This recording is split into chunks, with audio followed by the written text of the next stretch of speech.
Kızılcık Şerbeti dizisinin yeni sezonunda bizleri neler bekliyor? Videomuza geçmeden önce küçük bir hatırlatma yapmak istiyorum. Sezon finalinde Mustafa'nın oyunculuğu gerçekten etkileyiciydi diyenler videomuzu hemen beğensin. Bakalım bu düşünceyi paylaşan kaç kişiyiz? Sayımızı birlikte görelim. Ayrıca dizimizde en çok hangi karakteri seviyorsunuz? Ve yeni bölümle ilgili beklentileriniz neler? Bu soruların cevabını yorumlar kısmında mutlaka bizimle paylaşın.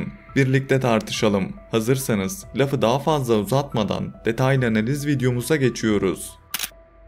Dizimiz dün akşam ekranlara gelen son bölümüyle 3. sezonunu resmen tamamladı ve her zamanki gibi bu sezona da damga vuran heyecan dolu anlara şahitlik ettik. Özellikle Mustafa'nın Işıl ile Koray arasında geçen konuşmayı duymasının ardından tüm aile bireylerine zor anlar yaşatması bu bölümün en kritik ve unutulmaz anlarından biriydi.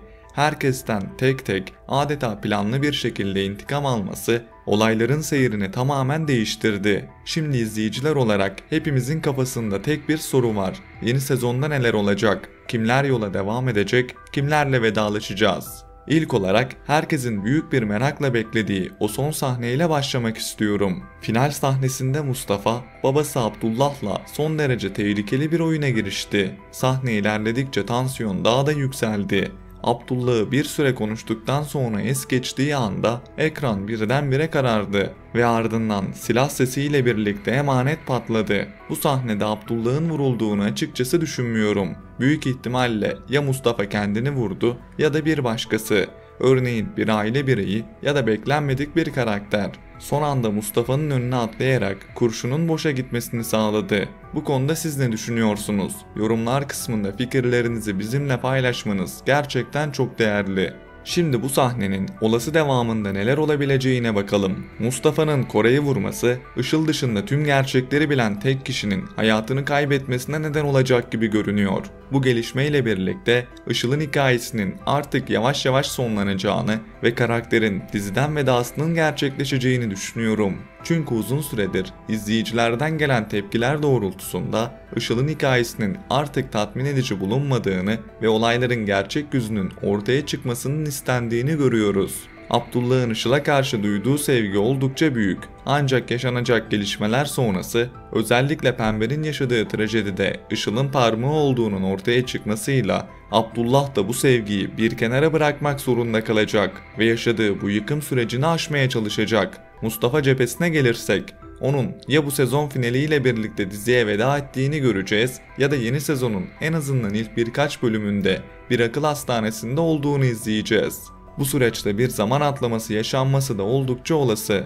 Böylece hem Mustafa'nın akıl hastanesinden çıktığı döneme geçiş yapılabilir hem de ailesinde yaşanan büyük değişimlere tanıklık edebiliriz. Bu tarz zaman sıçramaları dizinin hem ritmini koruması hem de yeni karakterleri dahil etmesi açısından oldukça etkili oluyor. Gelelim çokça konuşulan bir diğer önemli soruya. Kıvılcım bebeğini kaybedecek mi? Dizinin son bölümünde Kıvılcım, tanık olduğu sarsıcı anların ardından ciddi şekilde fenalaştı ve bu durum onun bebeğini kaybetme riskiyle karşı karşıya kalmasına sebep oldu. Ancak dizinin genel yapısı ve karakter gelişimi düşünüldüğünde Kıvılcım'ın bebeğini kaybedeceğini pek sanmıyorum. Aksine Kıvılcım ile Ömer'in bu bebek aracılığıyla yeniden bir araya gelmesi ve bu bebekle birlikte tüm aileye umut olmaları oldukça muhtemel bir senaryo gibi duruyor. Elbette bebeğin kaybı ihtimali de göz ardı edilemez. Ancak bu daha çok çiftin yeni sezonda karşılaşacağı zorluklardan biri olabilir. Ömer ile Kıvılcım'ın aşkı gerçekten çok güçlü bir bağla birbirine bağlı. Bu bağ sayesinde yaşadıkları tüm sıkıntıların üstesinden birlikte gelmeye devam edeceklerine inanıyorum.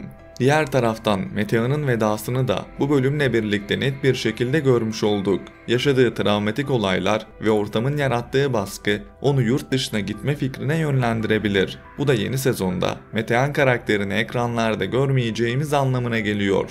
Elbette bu kesin bir veda olmayabilir. Ancak uzun süreli bir ayrılık yaşanması büyük olasılık. Fatih cephesine gelirsek, acaba Fatih'e bir şey olacak mı sorusu sıkça soruluyor. Ancak ben bu konuda oldukça netim. Fatih dizimizin en kilit karakterlerinden biri ve bu nedenle onun ciddi şekilde zarar göreceğini düşünmüyorum. Zaten karnından vuruldu ve hayati bir tehlike yaşasa bile bu durum karakterin gelişimi açısından bir dönüm noktası olarak kullanılacaktır. Özellikle bu sezon Fatih'in Doğa ile ailesi arasında kalmak yerine Doğa'yı seçtiğini ve onun yanında durduğunu görmek izleyiciler açısından oldukça değerli bir gelişmeydi. Fatih ile Doğan'ın ilişkisi yeni sezonda da devam edecek. Ancak artık ayrılık, ihanet ya da kopma gibi ağır çatışmalar yaşamayacaklarını öngörüyorum. Daha çok hayatın getirdiği imtihanlarla baş etmeye çalışan bir çift olarak izleyeceğiz onları. Şimdi gelelim dizimizin en çok sevilen, en çok desteklenen çiftine, Nursema ve Firaz.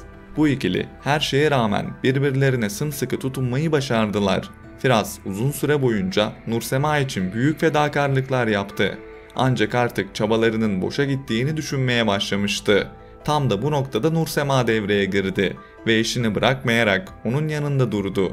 Sezon finalinde ise bu çift de diğer karakterler gibi oldukça ağır travmatik anlar yaşadı. Nursema abisi Mustafa'ya çok değer veriyor ve onun iç dünyasında yaşadığı fırtınaları herkesten daha iyi anlıyor. Bu nedenle gerçekleri aydınlatacak kişi büyük ihtimalle Nursema olacak.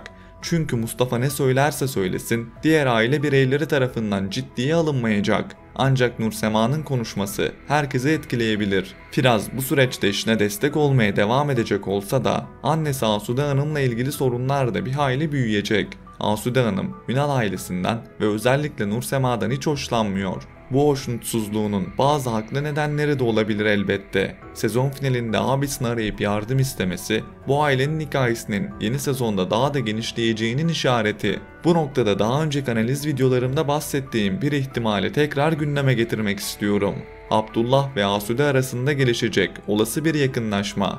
Hayatı darmadağın olan Abdullah'ı toparlayabilecek yegane kişinin Asude olacağını düşünüyorum. Bu ikili arasında doğabilecek bağ, dizinin yeni sezon hikayesini çok daha derin ve ilgi çekici bir hale getirebilir.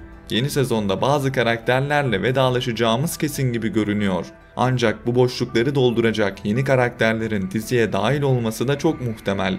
Böylece Kızılcık Şerbeti ekranların en dikkat çeken ve en çok izlenen yapımlarından biri olmaya devam edecek. Özellikle Pembe'nin vedası dizinin bugüne kadar izlediğimiz döngüsünü kırarak bambaşka bir sürecin başlamasına neden olmuştu. Artık hiç beklemediğimiz gelişmelere tanıklık etmeye hazır olmalıyız. Son olarak sezon finalini genel anlamda değerlendirmek istiyorum. Açıkçası bu sezon finalinden beklentilerim yüksekti. Işıl'ın gerçek yüzünün ortaya çıkacağını ve önceki sezon finallerinde olduğu gibi sert bir yüzleşme sahnesi izleyeceğimizi düşünüyordum. Ancak bu beklentilerimin hiçbirini görmedim. Yine de sezon finaliyle ilgili beni en çok mutlu eden şey Mustafa karakterini canlandıran oyuncunun muazzam performansı oldu. Adeta sezon finalini tek başına sırtladı ve finalde güçlü bir kapanış yaptı. Ayrıca Gökhan'a bir şey olmaması da içimizi rahatlatan gelişmelerden biriydi.